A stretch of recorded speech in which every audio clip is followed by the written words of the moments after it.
பிரியமானவர்களே, ஆண்டவராகிய இயேசு கிறிஸ்துவின் நாமத்தினாலே உங்கள் யாவரையும் அன்போடு கூட நான் வாழ்த்துகிறேன். ஆண்டவர் கிருபையாய் நமக்கு கொடுத்த இந்த புதிய நாளுக்காக முதலாவது நாம் ஆண்டவருக்கு நன்றி சொல்லுவோம்.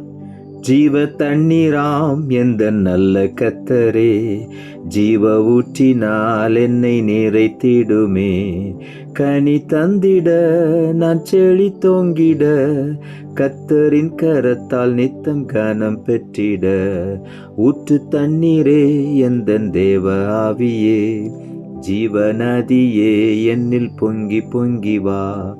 ஆசீர்வதியும் என் நேச கத்தரே, ஆவியின் வரங்களினால் என்னை நிரப்பும்.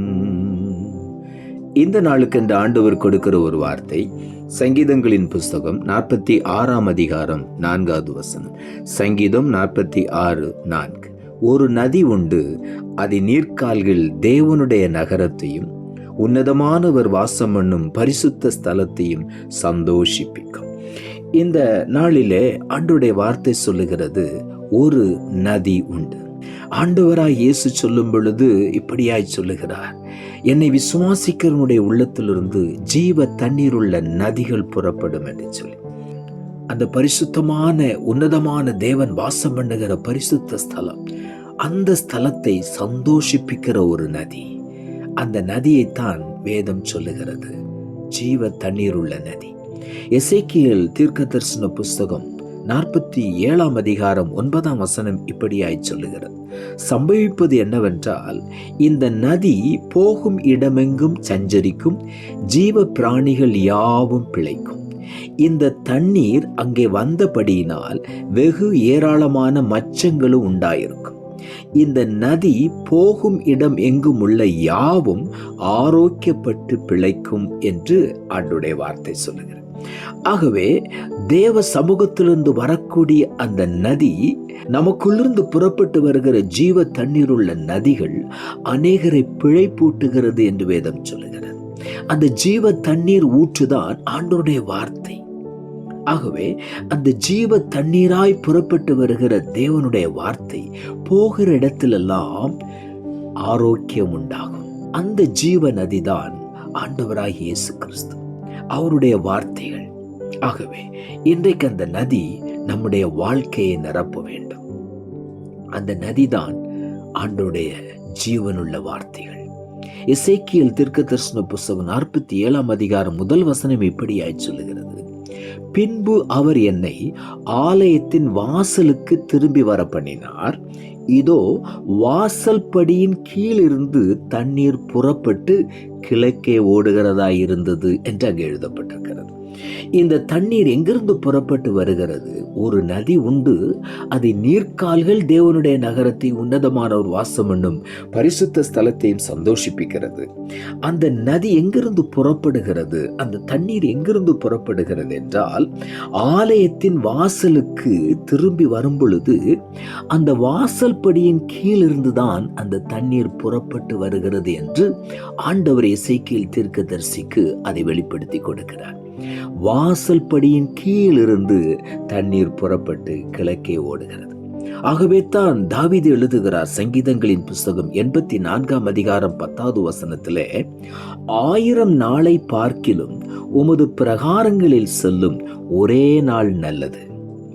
ஆகாமிய கூடாரங்களில் வாசமாய் இருப்பதை பார்க்கிலும் என் தேவனுடைய ஆலயத்தின் வாசற்படியில் காத்திருப்பதையே தெரிந்து கொள்வேன் என்று தாவீது எழுதுகிறார்.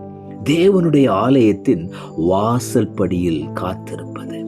ஆகவே ஆண்டவர் சொல்லுகிறார், நானே வாசல், என் வழியாய் ஒருவன் உட்பிரவேசித்தால் அவன் ஆசீர்வதிக்கப்படுவான், நலமானதை பெற்றுக்கொள்வான் என்று ஆண்டவர் சொல்லுகிறார். அவர் உள்ளும் புறம்பும் சென்று மேய்ச்சலை கண்டடைவான் என்று ஆண்டவர் சொல்லுகிறார். அவரே வாசல். அந்த வாசல் படியிலிருந்து தான் அந்த ஜீவ தண்ணீர் புறப்பட்டு வருகிறது. ஆகவே அந்த வாசல் தான் ஆண்டவராகிய இயேசு. நானே வாசல் என்று சொன்னார்.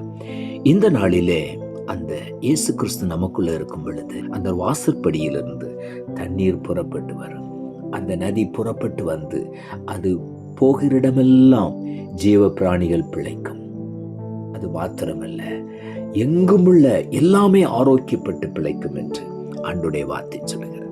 அந்த ஜீவ தண்ணீர் நமக்குள்ளே ஊறுகிறதா இருக்கிறது. நித்திய காலம் ஊறுகிற ஜீவ ஊற்று என்று வேதம் சொல்லுகிறது. நீதிமொழிகளின் புஸ்தகம் 8ஆம் அதிகாரம் 34ஆம் வசனம் இப்படியாய் சொல்லுகிறது, என் வாசற்படியிலே நித்தம் விழித்திருந்து என் கதவு நிலையருகே காத்திருந்து எனக்கு செவி கொடுக்கிற மனுஷன் பாக்கியவான். என்னுடைய வாசற்படியிலே நித்தம் விழித்திருந்து. ஆகவே தான் தாவீது எழுதுகிறார், ஆகாமிய கூடாரங்களில் வாசமாயிருப்பதை காட்டிலும் அவருடைய ஆலய பிரகாரங்களை நான் வாஞ்சிக்கிறேன் என்று சொல்லுகிறார். ஆகவே தான் தாவீது எழுதுகிறார், கர்த்தருடைய ஆலயத்துக்கு போவோம் வாருங்கள் என்று அவர்கள் சொன்ன பொழுது அந்த சத்தத்தை கேட்டவுடனே நான் மகிழ்ச்சியாயிருக்கிறேன் என்று சொல்லுகிறார். இந்த நாளிலே ஆண்டவருடைய சமூகத்தில் நான் போகும் பொழுது, எப்பொழுது ஆண்டவருடைய சமூகத்துக்கு போவேன், எப்பொழுது என் தேவனுடைய சந்நிதியில் வந்து நிற்பேன் என்று சொல்லி அந்த ஒரு வாஞ்சை, மான்கள் நீரோடை வாஞ்சித்து கதறுவது போல ஆண்டவரே என் ஆத்துமாவை வாஞ்சிக்கிறது என்று சொல்லி தேவ சமூகத்தை வாஞ்சிக்கிற பிள்ளைகளுடைய வாழ்க்கையில தான் ஜீவ தண்ணீருள்ள நதிகள் புறப்பட்டு வரும். அந்த நதி பரிசுத்த ஸ்தலத்தை சந்தோஷிப்பிக்கும். அந்த நதியுடைய நீர்க்கால்கள் தேவனுடைய நகரத்தையும் உன்னதமான தேவன் வாசம் பண்ணுகிற பரிசுத்த ஸ்தலத்தையும் சந்தோஷிப்பிக்கும். அந்த நதி நம்மிடத்திலிருந்து புறப்பட்டு வர வேண்டும் என்று இந்த காலை வேளையில் ஆண்டவர் விரும்புகிறார். ஆகவே அந்த நதி நமக்குள்ளிருந்து புறப்பட்டு வரும் பொழுது ஜீவ பிராணிகள் எல்லாம் பிழைக்கும். ஏராளமான மச்சங்கள் அங்கே உண்டாகும். ஆகவே தான் ஆண்டவர் சொன்னார், மீன் பிடிக்கிற பேதுருவை பார்த்து நான் உங்களை மனுஷரை பிடிக்கிறவர்களாக்குவேன் என்று சொல்லி ஏராளமான மச்சங்கள், ஏராளமான மீன்கள் அங்கே உண்டாகும் என்று வேதம் சொல்லுகிறது. ஆகவே அந்த ஜீவ தண்ணீராக நாம் இருக்கும் பொழுது, நமக்குள்ளிருந்த ஜீவ தண்ணீர் ஊற்று வரும் பொழுது அதன் மூலம் அநேக ஜீவராசிகள் பிழைக்கும். அநேகர் ஆரோக்கியப்பட்டு பிழைப்பார்கள். அந்த ஒரு வாழ்க்கை வாழ வேண்டும் என்று ஆண்டவர் நம்மை அழைக்கிறார். நாம் அர்ப்பணிப்போம். அவருடைய வார்த்தையாகிய ஜீவ தண்ணீரை அதிகமாய் உட்கொள்ளுவோம். நமக்குள்ளிருந்து ஜீவ தண்ணீர் ஊற்று புறப்படும். அநேகர் அதன் மூலம் ஆசீர்வதிக்கப்படுவார்கள். நாம் ஜெபிப்போம். அன்புள்ள ஆண்டவரை, கிருபையானி கொடுத்த இந்த புதிய நாளுக்காய் மறுபடியும் உமக்கு நன்றி செலுத்துகிறோம். ஆண்டவர் கொடுத்த ஜீவனுள்ள வார்த்தைக்காக நன்றி. ஒரு நதி உண்டு, அது நீர்க்கால்கள் தேவனுடைய நகரத்தையும் உன்னதமான ஒரு வாசம் பண்ணும் பரிசுத்த ஸ்தலத்தையும் சந்தோஷிப்பிக்கும் என்ற வார்த்தையை கொடுத்தேன். இந்த நாளிலே ஒவ்வொருவரும் அந்த ஜீவ நதி புறப்பட்டு வருகிற ஜீவ ஊற்றுகளாய் மாற நீர் உதவி செய்யும். வேத வசனமாகிய அந்த ஜீவ தண்ணீர் ஊற்றை ஒவ்வொருவருடைய உள்ளத்திலும் நீர் வைப்பீராக சொல்லி ஜெபிக்கிறேன். அந்த ஜீவ தண்ணீருள்ள வார்த்தைகள் புறப்பட்டு வந்து அநேகரை பிழைப்பூட்டும்படியாய் ஆண்டவருடைய ராஜ்யத்துக்கு அநேகரை சேர்க்கிற பிள்ளைகளாய் ஒவ்வொருவரை நீர் மாற்றும். நீர் அப்படி செய்கிறபடியினாலும் நமக்கு நன்றி. இந்த நதி போகிற இடத்திலெல்லாம் ஆரோக்கியப்பட்டு பிழைக்கும் என்று எழுதப்பட்டிருக்கிறபடி ஒவ்வொருவரும் மற்றவர்களுக்கு ஆரோக்கியத்தை கொடுக்கிறவர்களாய், சுகத்தை கொடுக்கிறவர்களாய், நித்திய ஜீவனை கொடுக்கிறவர்களாய் அந்த வார்த்தைகள் புறப்பட்டு வந்து அநேக இடங்களில் பரவ, அநேகரை ஆசீர்வாதத்துக்குள் நடத்த ஒவ்வொருவருக்கு நீர் உதவி செய்யும். அப்படி செய்கிறபடியினாலும் உமக்கு நன்றி தாழ்த்துகிறோம். இரட்சகர் இயேசுவின் நாமத்தில் ஜெபிக்கிறோம் நல்ல பிதாவே, ஆமென்.